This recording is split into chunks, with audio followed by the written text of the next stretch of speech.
Hi guys, this is Sarah Lena. Welcome to the channel. Today's video, we're going to be talking with some representatives from CIMA Hospital here in Costa Rica. So CIMA Hospital is probably the biggest and the best that it does exist. There are other ones that I do like a lot and I do recommend. Clinica Biblica, had my daughter there. There's some other good hospitals, but CIMA is a very well-known hospital here in Costa Rica. They actually, I don't remember the numbers she told me. I think they serve about 40% of people from other countries. So they're very used to servicing foreigners. It's really up to the standards that if you're coming from North America, it's very, very much up to North American standards. Most of the doctors, I would say probably almost all the doctors speak English. So I'm going to let them tell you more.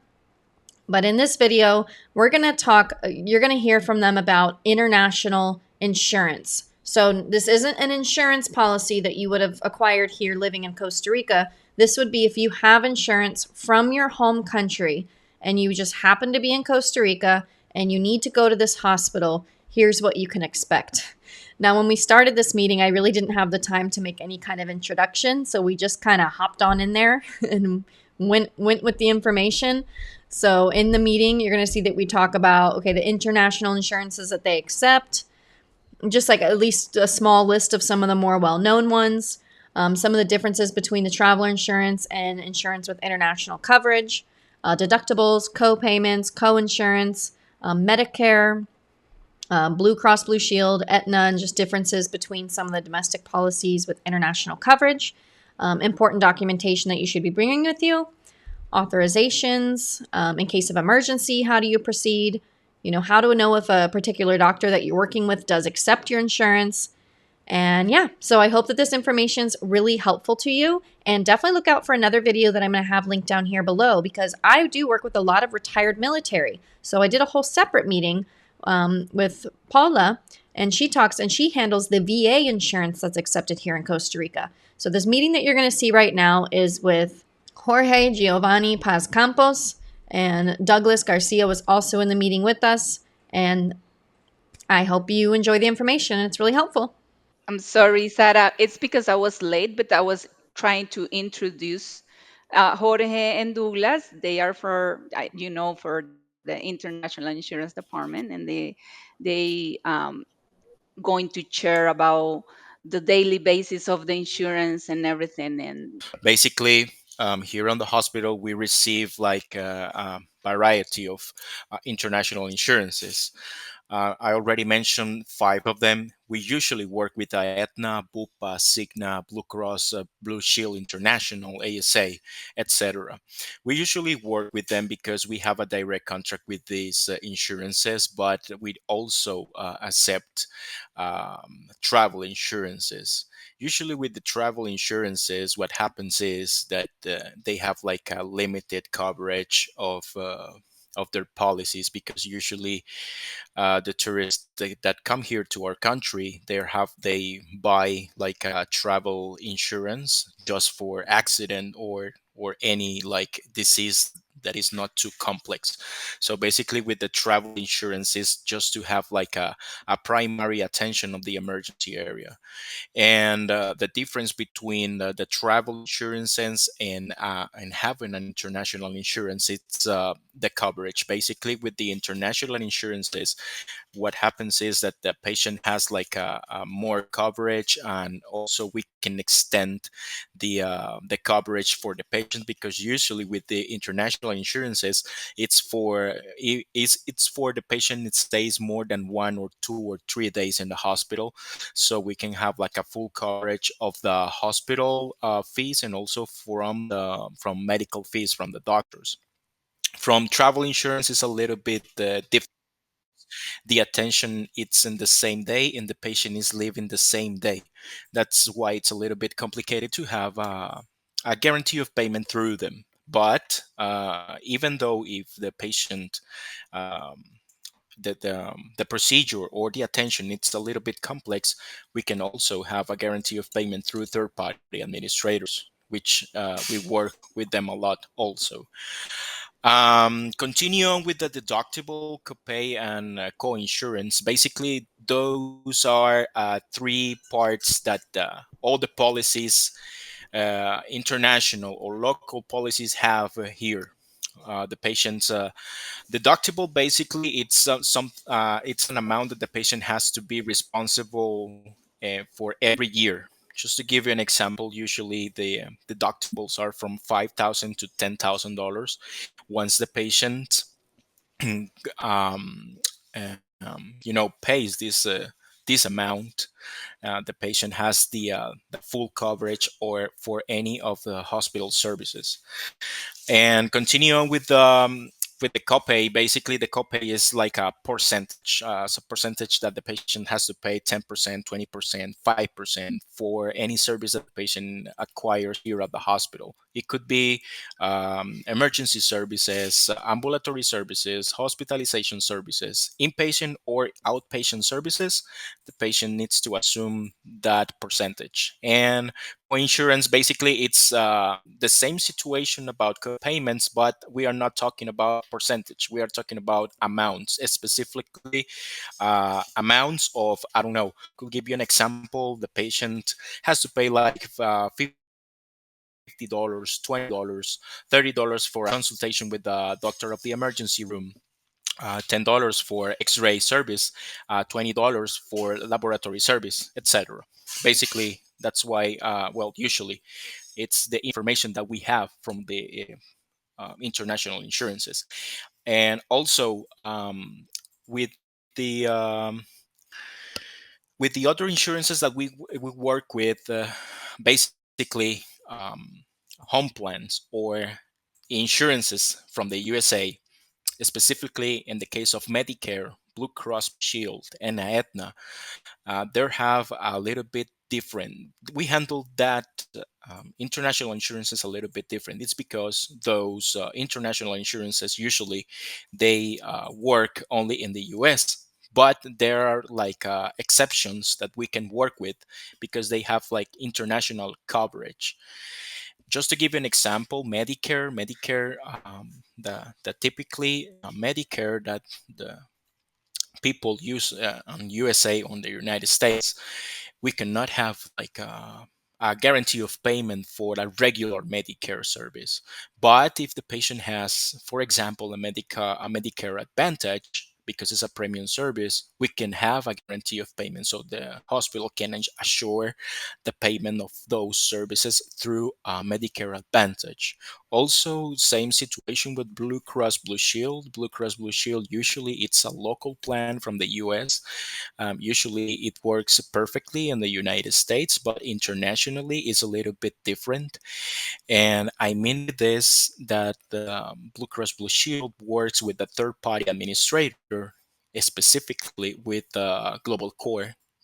And with Global Core, that it's the third party administrator that has a direct contract with our hospital, usually takes around 5 to 10 business days. So the main requirement for access a guarantee of payment through Global Core is that the patient has to be staying more than 5 business days in our facility. Why? Because usually Global Core takes like 5 days to 10 business days to give us a response and have a guarantee of payment so the patient could have a full coverage for those expenses. With Aetna, we usually just work with one division, and that division is Aetna International.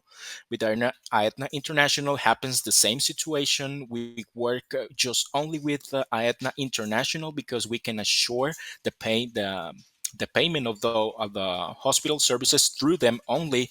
And Aetna has like a lot of division for local or home plans in the US.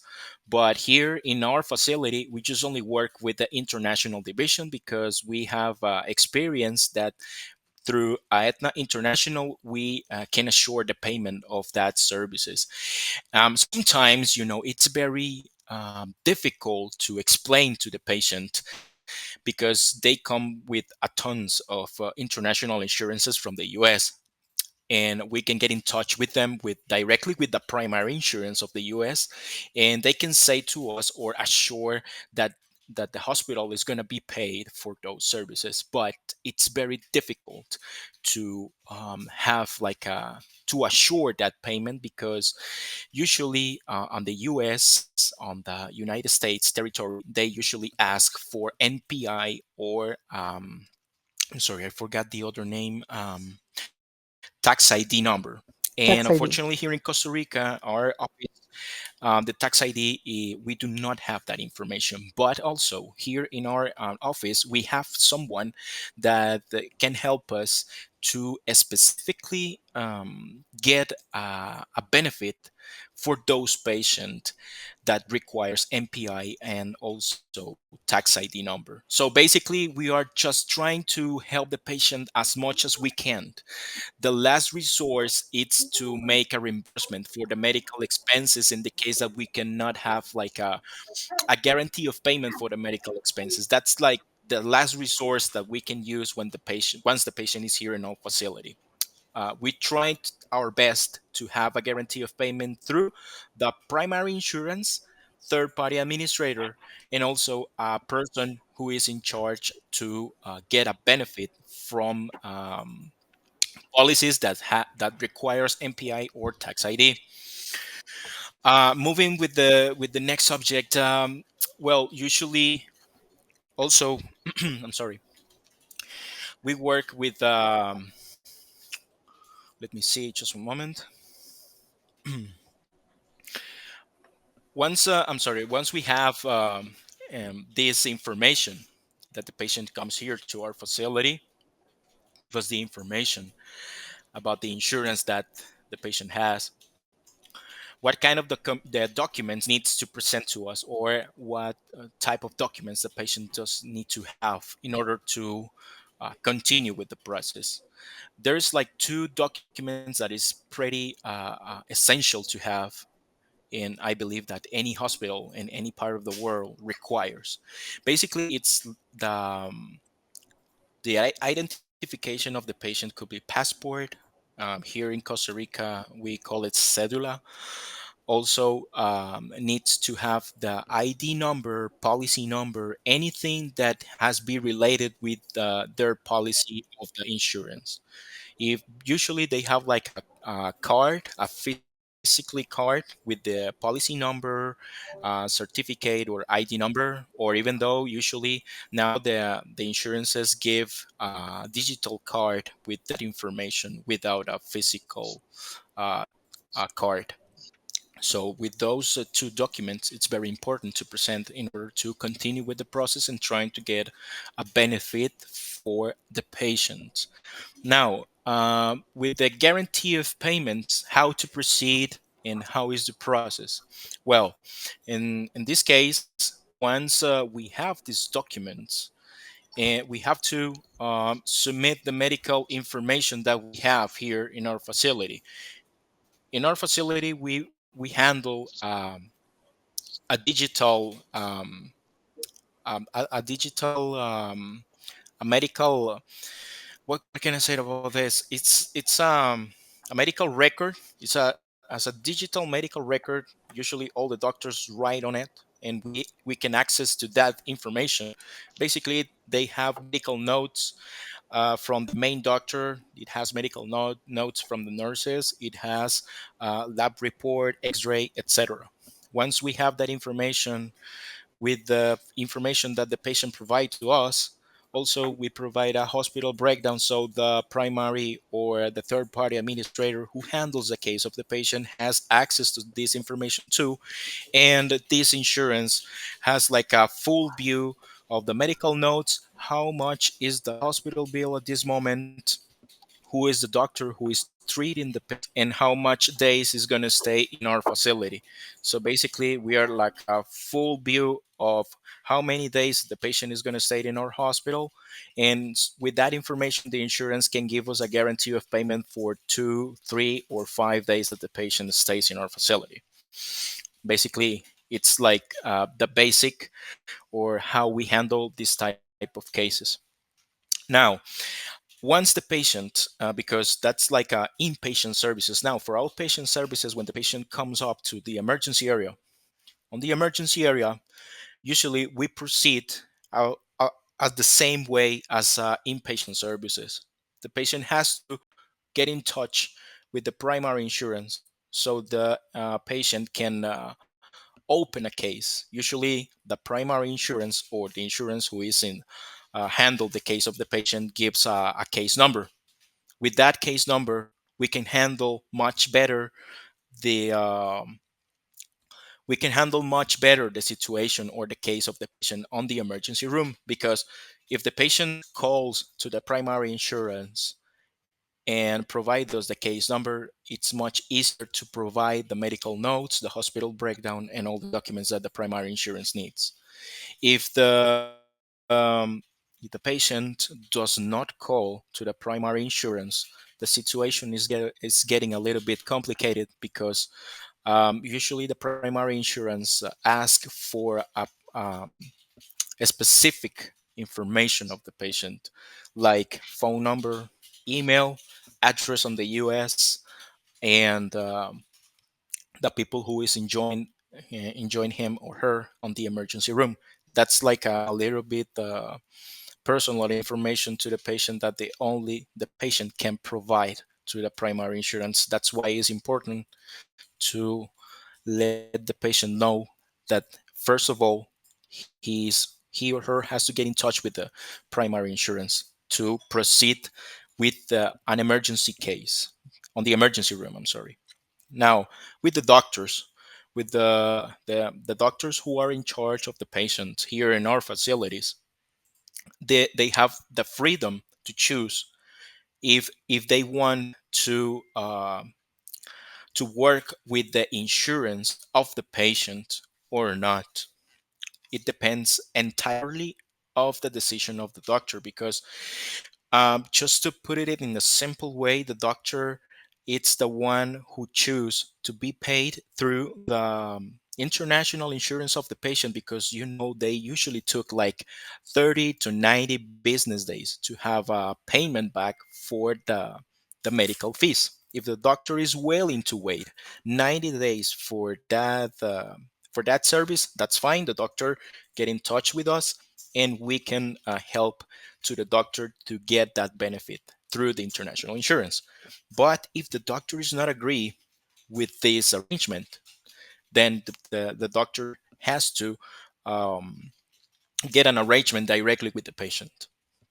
That's why we give this to the doctors, the free will to choose between work with the international insurance or even to get an arrangement directly with the patient.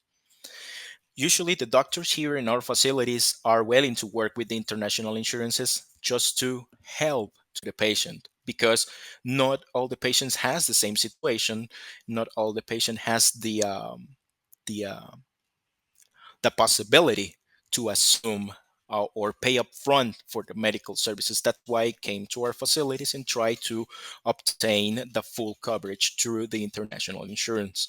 Sometimes it's a little bit difficult, sometimes it's a little bit complicated, because the response time of the international insurances is a little bit slow, specifically with the emergency cases, because the patient is come to an emergency service, and usually it stays on the emergency room in around 5 or 4 hours or 3 hours, and sometimes it's a little bit complicated to have a response for international insurance in less than 4 hours.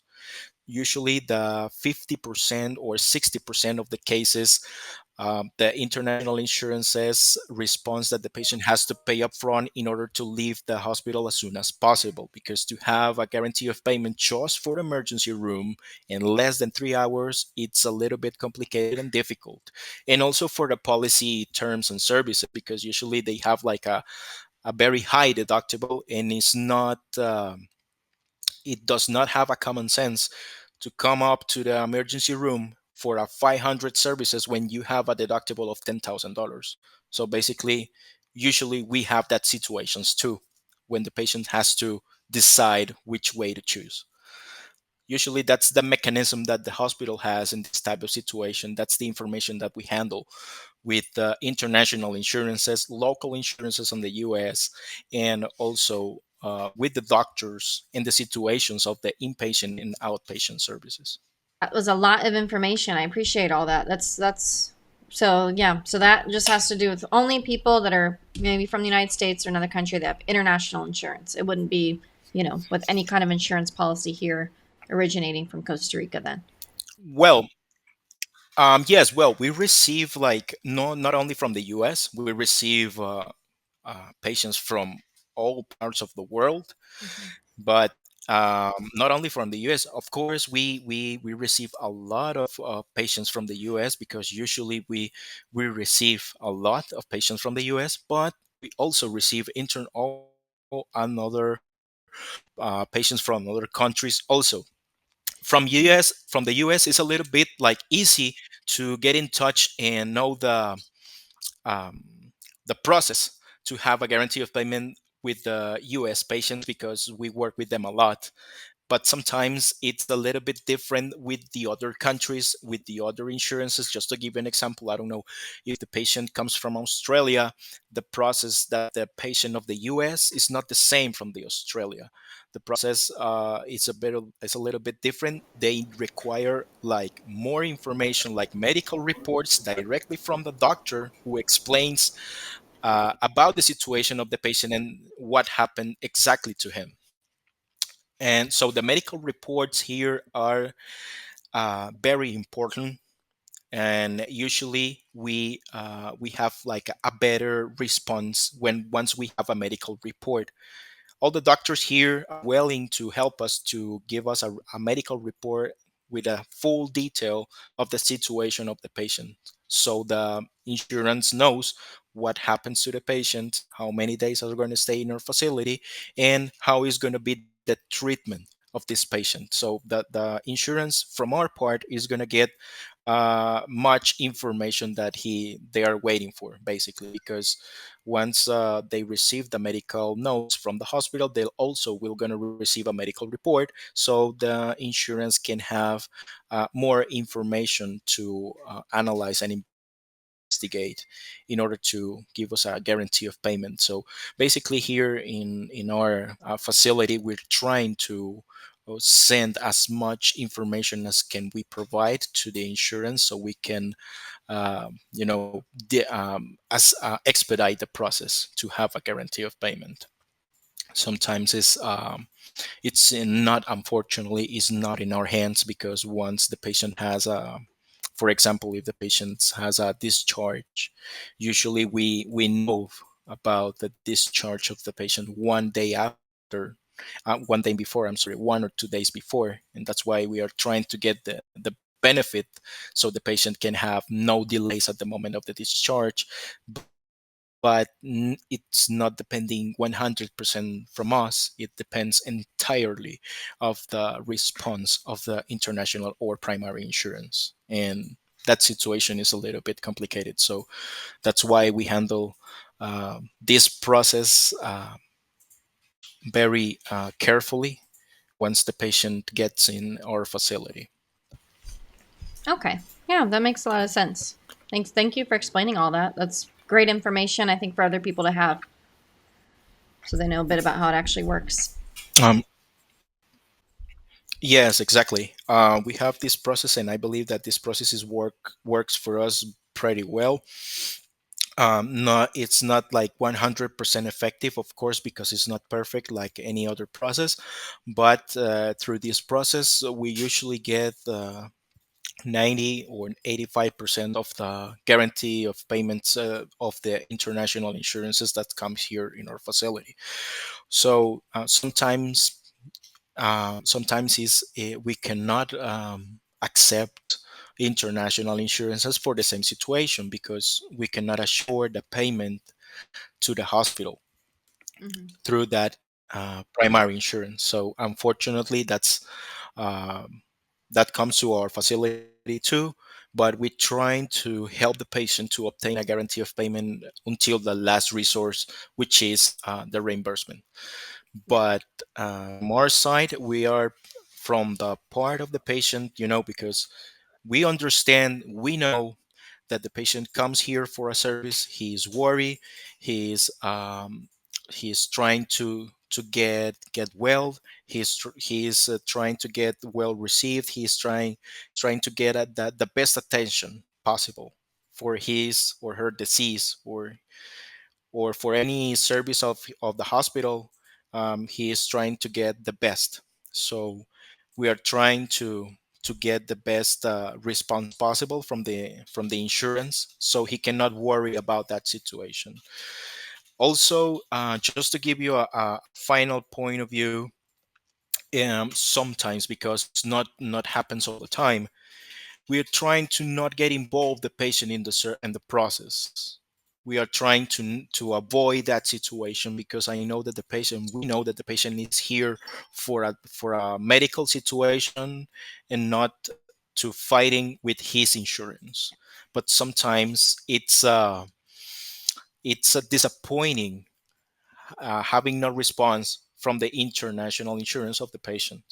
It's very disappointing. So our last resource to put under pressure his insurance, it's to get in touch with the patient, explain the situation, and try to explain to the patient that he needs to get in touch with his insurance, so we can put a little bit more the insurance under pressure to have a Yeah. fast response. We're trying to avoid that situation as much as we can, but unfortunately, usually nowadays are happening. That makes sense. Yeah. You don't want them having to, they obviously came in for an emergency or something really stressful, and you kind of try to take that stress away Yes, from them. But I understand that sometimes it's not possible and they do have to get a little bit involved. yes, that's correct. Yes. Okay. I don't know, Sarah, if you have other question about that. Um, I don't know if Jorge or Douglas wants to say something else. Well, I mean, I feel like it was really comprehensive. So, I mean, it was helpful that you'd kind of listed out the points. I mean, I guess if Douglas, if there's anything that you want to add or anything in particular, I'm happy to hear. About, I'm really sorry for I can talk anything, but Jorge, I think he explained very well everything, the process from the insurance that we use or we work all the days in this hospital. Yeah. No, I think it was really comprehensive, and yeah, it was perfect. I love the information, and thank you so much. If you have any question for us, or I don't know if you need more information from us, but for now, I think everything is clear in reference to my department. Yeah, I feel really clear about it. I appreciate you Um, taking the time out of your busy day. Great, great. If you have any Have a great questions, day. or do you need to understand more, like, deeply, how as an international office we work, we are willing to help you. Okay. Thank you so much. I Yeah, appreciate and I'm gonna give you, Sarah, by email the phone numbers and the email that maybe you can have it for in case that I don't know someone wanna Yes, that if you need information. to Okay. contact us to have more Mm-hmm. question. All right. Well, thanks again for watching. And I hope that that information was helpful to you in understanding about how your international, again, this is your international policy, how it can be handled here in Costa Rica at CIMA Hospital.